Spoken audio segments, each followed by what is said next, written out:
漢字を学びたいよ。どうしよう。漢字が難しいから、君は僕にこの質問を聞くんだね。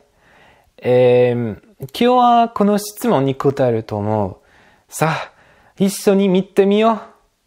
おはよう。こんにちは。ふうろくんだ。元気であることを願う。このビデオを始める前に、今後のビデオをもらわせるように、君にチャンネルを登録してほしい。Donc tu veux juste à cliquer sur le bouton s'abonner, sur la cloche des notifications pour recevoir donc les prochaines vidéos. Je t'invite également à aller faire un tour sur ma page Facebook et sur mon compte Instagram pour recevoir donc du contenu bonus. Et comme tu l'as compris, peut-être en lisant le titre de cette vidéo, on va parler de kanji, le gros point noir des apprenants japonais. Je suis certain que quand tu as essayé de les apprendre, ça s'est très mal passé.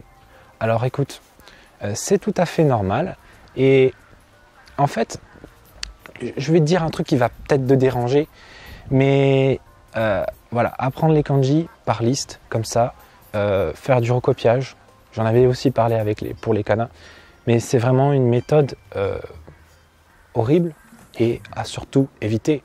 Et plus important encore, ce que je vais développer dans cette vidéo, c'est que il est moins nécessaire d'apprendre les kanji que d'apprendre du vocabulaire en japonais.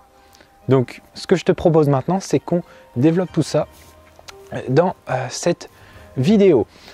Alors, pourquoi je dis qu'il est moins nécessaire finalement d'apprendre les kanji que d'apprendre du vocabulaire? Tout simplement, première raison, c'est que les kanji, ce ne sont absolument pas des mots. Il faut se souvenir de ce qu'est vraiment un kanji. Un kanji, c'est tout simplement une idée générale qui va en fait être, qui va donner naissance entre guillemets à d'autres idées secondaires. Et c'est ces idées secondaires souvent qu'on a transcrites. Tu vois à l'écrit, tu as le kanji et puis tu as sa signification. Voilà, c'est ces idées souvent secondaires qu'on a. Par exemple, le kanji de l'amour, tu vois, celui-là, en fait, on lui met souvent comme signification amour, affection. Voilà, deux idées secondaires, mais en gros, ça fait donc le kanji de l'amour.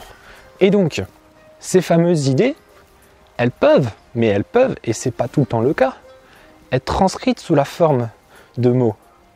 Et ces mots, tu vois, tu vas les utiliser dans une phrase. Donc c'est-à-dire que il peut arriver, et souvent d'ailleurs, qu'on ne puisse pas utiliser un kanji tout seul dans une phrase comme ça, tac.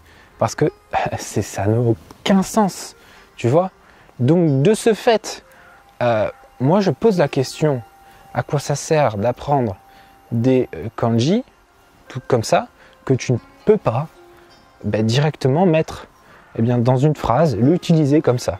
Moi, je suis pour une utilisation pratique, un apprentissage pratique des kanji et pas un apprentissage théorique, à moins que tu veuilles être linguiste ou que tu dois passer peut-être un test de kanji ou je ne sais trop quoi. Voilà, nous, on est là pour utiliser les kanji au mieux, pouvoir parler le japonais, pouvoir l'écrire. Et c'est dans ce but-là, et c'est dans cette optique-là qu'on doit apprendre donc les kanji. Tout simplement. Donc, tout ce que tu dois comprendre ici, c'est que les kanji, en fait, ne sont que des outils qui vont te permettre de former des mots. Alors, on a des mots en hiragana, des mots en katakana et des mots donc en kanji. Alors, des fois, on a des kanji qui peuvent s'utiliser tout seuls en tant que mots. Et c'est le cas par exemple du kanji de l'amour qui se prononce ai, mais ce n'est pas tout le temps le cas. Comme je te l'ai dit il y a quelques minutes, très souvent il y a des kanji qui s'utilisent uniquement qu'en combinaison. Et tu ne peux pas faire autrement. Et étant donné qu'ils ne s'utilisent que en combinaison, c'est plus intéressant selon moi d'apprendre la signification de toute la combinaison, donc du mot formé grâce à cette combinaison, que d'apprendre le kanji tout seul, etc. Et on va aller plus loin. Du coup, c'est donc plus intéressant d'apprendre la prononciation de tout le mot et sa signification que eh bien, la lecture en entier finalement du kanji et sa signification. Tu vois, si tu connais comment dire, eh bien, sa prononciation plus sa signification, mais que tu peux pas en fait l'utiliser tout seul, etc., ça a moins d'intérêt. Alors ça peut aider, oui, ça peut aider à comprendre eh bien, comment est formé le mot, comment il se prononce, etc. Mais c'est pas vraiment ça qui va te faire progresser en japonais, qui va vraiment te permettre eh bien, de parler, d'écrire, etc., de comprendre le japonais.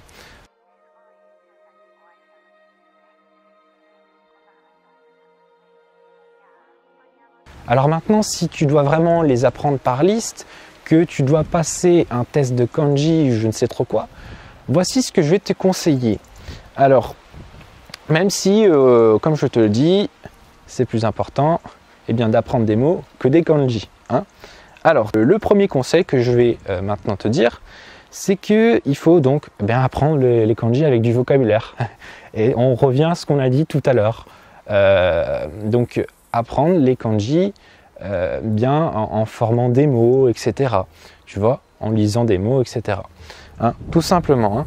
Donc, lier des kanji au vocabulaire. Ok.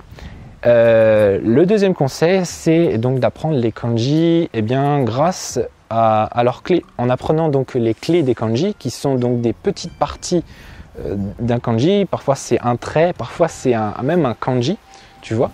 Et tu apprends ça et donc sa signification, etc. Et ça va te permettre donc bien de reconnaître plus facilement le kanji, de différencier parfois des kanji qui se ressemblent, etc. Et mon dernier conseil, eh bien, c'est que si tu vas donc être amené à les écrire, eh bien, il faut pratiquer, il n'y a pas de secret. Hein. Mais attention, tu ne fais cela que quand tu sais reconnaître le kanji. C'est comme avec les kanas en fait. Hein. Tu vois, comme avec la méthode que je propose pour les kanas. Il faut l'avoir en tête, et, voir comment eh bien, il se forme, comment il est, pour pouvoir justement eh bien, le tracer dans le bon ordre, etc.